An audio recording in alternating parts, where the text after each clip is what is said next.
मी ज्यावेळेस जात असताना काही भागांमध्ये काही लोक इतकं म्हणजे भीतीचं वातावरण आहे की लोक फक्त असं मान हलवून सांगतात, म्हणजे मोकळं त्यांना श्वास घेता येत नाही आमच्या प्रभागात.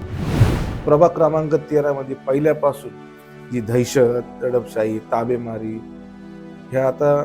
ही आम्हाला मोडून काढायची आहे. मी काय गाडीतून फिरत नाही एसी लावून. माझ्याकडे चार्जिंगची गाडी आहे. मी त्या गाडीवर माझ्या प्रभागामध्ये फिरतो. म्हणजे मी एकदम सर्वसाधारण आहे. लोकांना माहिती आहे मी प्रत्येक गोष्टीला धावून पळून जाणारा व्यक्ती आहे. म्हणून जनता माझ्या पाठीशी उभा राहील, मला असं पूर्णपणे वाटतं. नमस्कार, मी प्रियंका पाटील शेळके आपलं सर्वांचं सहर्ष स्वागत करते. अहिल्यानगर महानगरपालिका निवडणुका आता अगदी जवळ यायला सुरुवात झाली आहे आणि महत्त्वाचे मुद्दे आता बाहेर येत आहेत. निवडणूक आल्यानंतर खऱ्या अर्थानं समोर प्रखरपणे तो मुद्दा येतो, तो म्हणजेच नगरला लागलेलं ताबेमारीचं ग्रहण. ते मिटवण्यासाठी आता नगरसेवक पुढे सरसावत आहेत. येत्या काळामध्ये जे काही नगरसेवक येतील, महाविकास आघाडीचे नगरसेवक असतील, त्यांनी या मुद्दे हाणून पाडले पाहिजेत.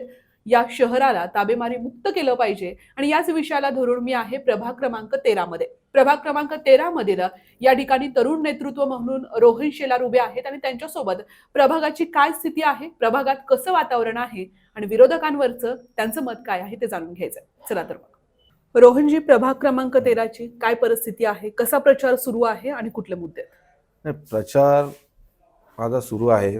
मी घर टू घर लोकांशी संबंध आहे आणि मला लोक ओळखतात मी.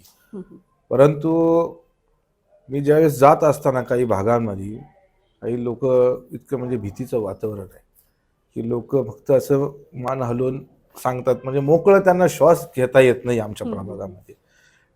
तर त्यांना एक म्हणजे असं वाटतंय की काय बोलणार आता, इतके म्हणजे दहशतीचं वातावरण आमच्या प्रभागामध्ये आहे. कुठले मुद्दे आहेत या निवडणुकीमध्ये? तुम्हाला काय वाटतं, प्रभागातले कुठले मुद्दे आहेत जे निकाली काढले पाहिजेत? विरोधक जे उभे आहेत त्यांच्याबद्दल तुमचं मत काय?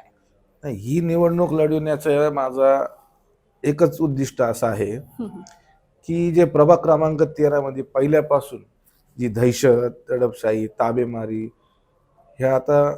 ही आम्हाला मोडून काढायची आहे. आणि माननीय आमचे खासदार लोकनेते निलेशजी लंके साहेब यांच्या नेतृत्वात, अभिषेक कळमकर शहराध्यक्ष यांच्या नेतृत्वात मी काम करत असताना एक कार्यकर्ता म्हणून आणि एक मी सामान्य कुटुंबातला आहे आणि यांनी मला आज संधी दिलेली या गोष्टीला. पण मी संघर्ष करणारा व्यक्तिमत्व आहे, माझ्या प्रभागाच्या लोकांना माहिती आहे आणि मी या प्रभागातला स्थानिक आहे, मूळ या प्रभागातला आहे. म्हणून जनता माझ्या पाठीशी उभा आहे असं मला वाटतं. खऱ्या अर्थानं मी मूळचा इथला आहे आणि मूळचे प्रश्न या मूळच्याच माणसाला माहीत असतात आणि तेच प्रश्न निकाली लावणं महत्वाचं असतं. जेव्हा तुम्ही निवडून याल, काय आश्वासनं देतायत आणि कशा पद्धतीने पुढचा विकास करणार आहात? ऍक्च्युली ज्यावेळेस समजा मला संधी मिळाली, मी ज्यावेळेस निवडून येईल, माझ्या प्रभागामध्ये बरेचसे एक अशा गोरगरीब वसाहती आहेत. जसं आमचे शांतीनगर फर्याबाग आहे. काही वर्षापासून रस्त्याचं काम त्या ठिकाणी रखडले गेलेले आहे, मूलभूत सुविधा मिळत नाही. परत त्याच्यानंतर माळीवाडा विभाग आहे, कोटी विभाग आहे. आमच्या तिकडच्या बऱ्याचशा नागरिकांना ना खूप त्रास सहन करावा लागतो. आणि तसं आमच्या काही शाळेचं प्रकरण आहे, क्लेअर ब्रुस शाळेचं. आमच्या काही समाजातले लोक आहेत, ख्रिश्चन समाजाचे, त्यांच्यावर झालेले काही अन्याय आहेत. तर हे मोडून काढण्याकरिता आणि सगळ्या समाजातला मी घेऊन चालणारा एक व्यक्तिमत्व आहे. जसं मुस्लिम समाज असू, हिंदू असू, ख्रिश्चन असू, आमचे माळी समाजाचे असू. जसं आता आम्ही मागं आंदोलन पण केलं माळीवाडा वेशीच्या संदर्भात, की आम्ही त्या आंदोलनाला आमचं यश आलं की आणि ते वेश पाडण्याचं त्यांनी आदेश काढला होता, तो पण स्थगित झाला. तर अशा प्रकारे आम्ही एक संघर्ष आमच्या महाविकास आघाडीच्या वतीने मी आतापर्यंत करत आलो आणि पुढेही करत राहील. आणि माझ्या सर्वसामान्य नागरिकांना जो काही त्यांचा त्रास असेल, समजा वैद्यकीय दृष्ट्या किंवा कुठल्या त्यांच्या शैक्षणिक मात्र आमच्या समजा आमच्या छोट्या छोट्या गोरगरिबांच्या वस्त्या आहेत, त्या वस्तीतल्या काही एखादे विद्यार्थी आहेत, त्यांना कुठल्या शैक्षणिक ह्याच्यात अडचण ते सोडवण्याचा मी कायमच प्रयत्न करतो. परंतु त्यांचं उच्च शिक्षण कुठं व्हावं असं आणि चांगलं शिकवून कुठेतरी नोकरीला लागावं, ह्याकरिता मी ह्या प्रभागामध्ये काम करण्याचं माझं ध्येय आहे.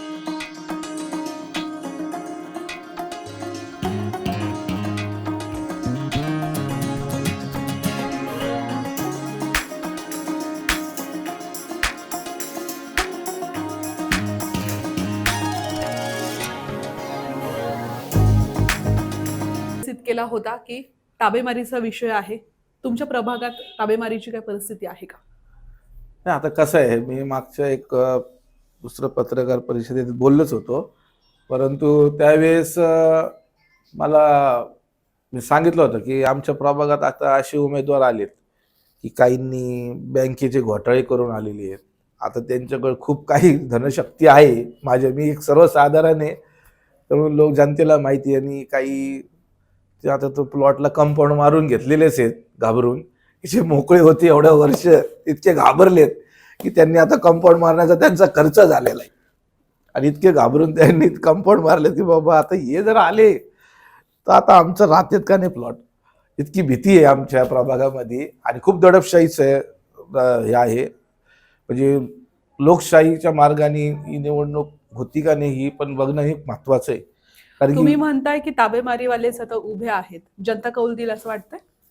जनता 100% कौल देईल. जनता आता हुशार झालेली आहे, सुज्ञ आहेत. आणि यावेळेस सर्वसामान्य कार्यकर्त्यालाच ते, कारण की सामान्य कार्यकर्त्याला का देणं गरजेचं आहे जनतेने, कारण की तो तळागाळातला व्यक्ती होतो. मी काय गाडीतून फिरत नाही AC लावून. माझ्याकडे चार्जिंगची गाडी आहे. मी त्या गाडीवर माझ्या प्रभागामध्ये फिरतो. म्हणजे मी एकदम सर्वसाधारण आहे. लोकांना माहिती आहे मी प्रत्येक गोष्टीला धावून पळून जाणारा व्यक्ती आहे. म्हणून जनता माझ्या पाठीशी उभा राहील, मला असं पूर्णपणे वाटतं. नक्कीच नगरमध्ये एकीकडे पैशाचा पाऊस असेल आणि दुसरीकडे माणुसकीचा पाऊस असेल. धनदांडके या ठिकाणी नेते मंडळी उभे आहेत. मात्र जो सामान्य कुटुंबातील तळागाळातला जो उमेदवार आहे त्याला जनता कौल देते की हे पाहणं फार महत्वाचं आहे. रोहनजी, जाता जाता या मुलाखतीच्या माध्यमातून मतदारांना काय आव्हान कराल? मी त्यांना एकच म्हणजे प्रामाणिकपणे हात जोडून एक आव्हान करतो की मला एकदा संधी देऊन बघा. एक सर्वसाधारण तुमच्यातलं एक व्यक्तिमत्व मी एक आहे. आणि मी 100% आपल्या ज्या प्रभागामध्ये जी दहशत चालू आहे काही, ते प्रत्येकाला माहिती आहे, मला सांगण्याची गरज नाही आहे. परंतु ही मोडून काढण्याचा 100% मी प्रयत्न करील. आणि आपला जो प्रभाग आहे हा स्वच्छ आणि चांगला या ठिकाणी ठेवील, ही मी त्यांना एक विनंती करतो की मला त्यांनी माझी प्रभाग क्रमांक 13 माझं अनुक्रमांक 3 या बटनावर मतदान करावं त्यांनी आणि मला भरघोस मताने निवडून द्यावं, ही माझी विनंती आहे. राष्ट्रवादी काँग्रेस पक्षाचं तुतारी वाजवणारा माणूस या ज्यावर शिक्का मारून प्रचंड बहुमताने मला विजय करावं. आणि माझ्या संगती माझे 3 सहकारी आहेत. कल्याणी गाडळकर आहेत, अर्चना गायकवाड आहेत, चंद्रकांत उजागरे आहेत. आमचा सर्व पॅनल तुतारी या वाजवणाऱ्या माणसाच्या चिन्हासमोर बटन दाबून मला प्रचंड बहुमताने आमची महाविकास आघाडीला मतदान करावं असं मी जनतेला आवाहन करतो.